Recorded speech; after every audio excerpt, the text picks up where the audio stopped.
In the shimmering glow of Lagos nightlife, Amara Obi felt like a star trapped behind a glass ceiling.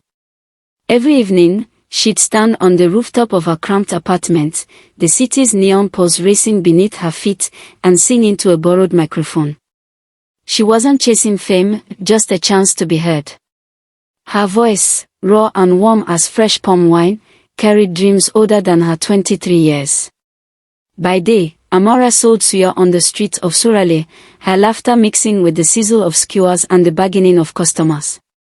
Her foibles were many. She was perpetually late, often broke, and once dropped a whole tray of meat in the gutter when her phone rang with an unknown number. Yet every disappointed buyer who walked away was replaced by another, drawn to her indomitable spirit and the way she tossed her head, hair wrapped in a colorful gelly, and smiled despite everything. Her big break came on a humid Thursday when a flash mob erupted in Lagos Island's Central Plaza.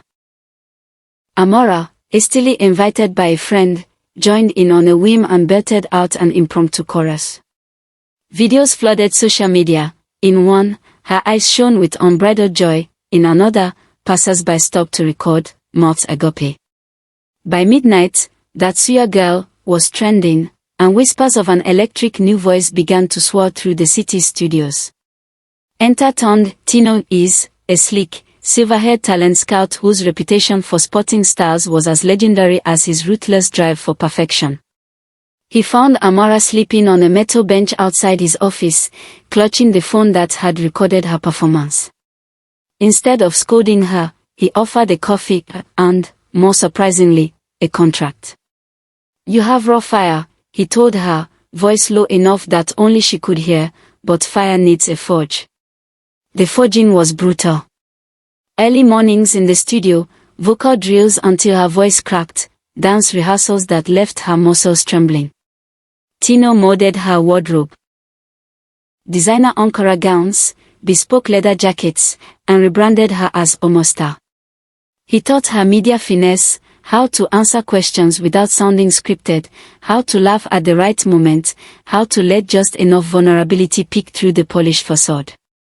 As her debut single climbed the charts, magazine covers followed, AmaStar lounging by an infinity pool, AmaStar with a baby elephant in the rainforest of Cross River, AmaStar in couture on a private jet. With each glossy spread, she felt the old Amara slip further away, leaving behind an image she occasionally barely recognized. Then came the twist. On the eve of her first headline concert at the Abuja Dome, a hacker known in underground circles as Shadowbite threatened to leak confidential footage of AmaStar's most unguarded moments, late-night video diaries meant only for her eyes. The footage was intimate, raw rants about homesickness, lonely tears after missed family calls, her secret poetry scribbled on napkins. If released, it could shatter her carefully curated persona. Panic seized her. She confronted Tino, whose cool facade fractured for the first time. "I've been doing this a decade," he confessed, pacing his penthouse office. "But I've never cared this much about someone so." He revealed that he'd once been corporate talent himself, discarded by a ruthless label and left destitute. He'd become a scout to ensure no artist ever felt that betrayal again. In a midnight hacking duel, Tino and his underground contacts traced Shadowbite's lair to a nondescript warehouse on the Lagos-Ibadan Expressway. AmaStar volunteered to confront the hacker herself, heart pounding as she stepped into the dim room. There, seated behind a wall of glowing monitors, was a familiar face, Sod, her childhood friend whom she'd assumed moved to London years ago. Soda's eyes flickered with anger and hurt. "I had to show everyone, that AmaStar is a lie," Sod said softly. "You left me when you got your break. We were supposed to rise together." The betrayal cut deeper than any scandal. Amara realized that her ascent had trampled the people she loved most. Without thought, she crossed the room and took Soda's hand. "I'm sorry," she whispered. "I never meant to leave you behind." Tears streamed down both their faces as AmaStar's microphone lay forgotten on a dusty table. They embraced, the monitors casting soft patterns on their faces.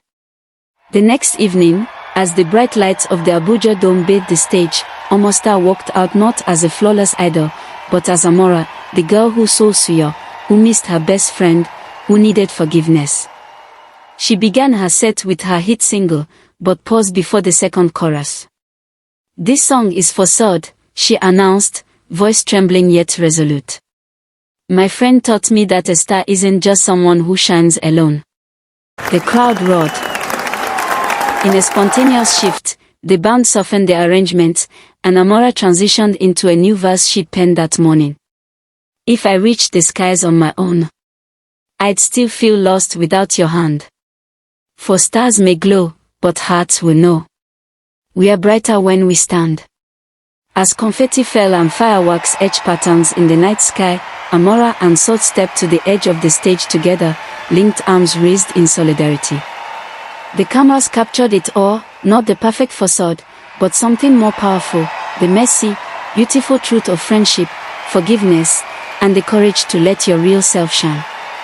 In that moment, Make Me a Star wasn't just Amara's story, it was every voice in Lagos daring to be heard, no matter the cost.